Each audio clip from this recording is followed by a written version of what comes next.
Shalom saudara, tahukan saudara bahwa DNA gereja kita sejak awal didirikan adalah pemulihan Pondok Daud yang bicara mengenai pemulihan pujian dan penyembahan. Oleh karena itu, penyembahan selalu menjadi fokus yang sangat diperhatikan dalam gereja kita. Tuhan Yesus dalam Yohanes 4 ayat 23 mengatakan bahwa penyembah yang benar akan menyembah Bapa dalam roh dan kebenaran. Dalam ayat itu, kata menyembah diterjemahkan dari bahasa Yunani, proskuneo, yang artinya seperti seekor anjing yang menjilat tangan tuannya. Anjing hanya dapat menjilat tangan tuan yang dikasihi dan dipercayainya. Jika saudara coba mengulurkan tangan kepada seekor anjing yang tidak dikenal, kemungkinan besar respon anjing itu bukan menjilat, tetapi menggigit tangan saudara. Jadi, menyembah tidak terlepas dari kasih dan percaya. Dalam Mazmur 135 ayat 15-18, pemazmur menuliskan mengenai berhala buatan tangan manusia yang mempunyai mulut tetapi tidak dapat berkata-kata, mempunyai mata tetapi tidak dapat melihat, mempunyai telinga tetapi tidak dapat mendengar, juga nafas tidak ada dalam mulut mereka. Statement berikutnya dari pemazmur mungkin mengejutkan bagi kita. Dikatakan bahwa seperti itulah jadinya orang-orang yang membuatnya, semua orang yang percaya kepadanya. Dengan kata lain, seseorang akan menjadi serupa dengan apa yang dia sembah. Orang yang percaya atau mempercayakan diri kepada sesuatu akan menjadi serupa dengan hal itu. Jadi sekarang kita bisa tahu apakah seorang itu benar-benar menyembah Tuhan atau tidak. Bila seseorang yang katanya suka menyembah Tuhan, namun semakin serupa dengan dunia, siapa yang sesungguhnya dia sembah? Jika orang yang menyembah Tuhan semakin hari semakin sombong, mementingkan diri sendiri, bahkan hidupnya sama sekali tidak dalam kekudusan, sebetulnya siapa yang ia sembah? Sepertinya dia bukan menyembah Tuhan, karena karakteristik itu sama sekali tidak mencerminkan karakter Tuhan kita, Yesus Kristus. Tuhan Yesus selama pelayanannya di dunia pernah menegur dua ekspresi penyembahan yang salah. Yang pertama, penyembahan egosentris yang fokus kepada diri sendiri. Tuhan Yesus menegur orang Farisi yang melakukan ritual agamawi di depan orang-orang bukan untuk menyenangkan Allah, tetapi supaya dilihat orang dan mendapat pujian.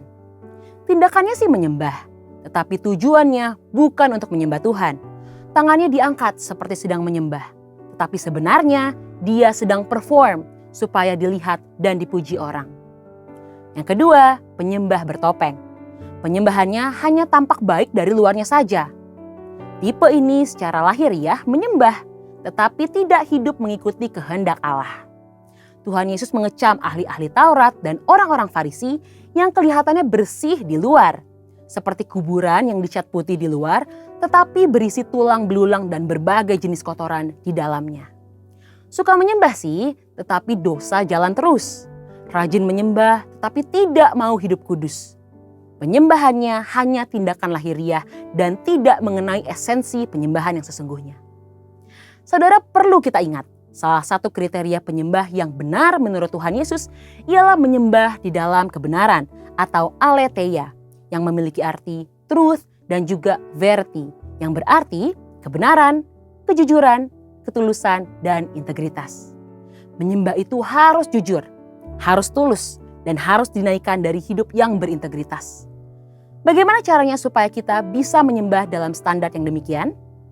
Maleakhi 3 ayat 1-4 menuliskan, setidaknya ada dua hal yang harus kita relakan untuk dapat menjadi penyembah yang benar. Yang pertama, relakan diri untuk masuk ke dalam pemurnian Tuhan. Pemurnian adalah sebuah kata yang tidak nyaman. Dimurnikan adalah sebuah proses yang tidak enak. Seperti emas yang ingin memperoleh nilai yang tinggi, pemurnian adalah sebuah hal yang tidak dapat dihindarkan bila kita mau memberikan yang terbaik bagi Tuhan. Supaya hidup kita diperkenan oleh Tuhan dan supaya penyembahan kita kembali dapat menyenangkan hati Tuhan, kita harus rela untuk selalu dimurnikan. Dan yang kedua, relakan pikiran kita dimurnikan oleh Tuhan, supaya kita dapat membedakan manakah kehendak Allah, apa yang baik, yang berkenan kepada Allah, dan yang sempurna.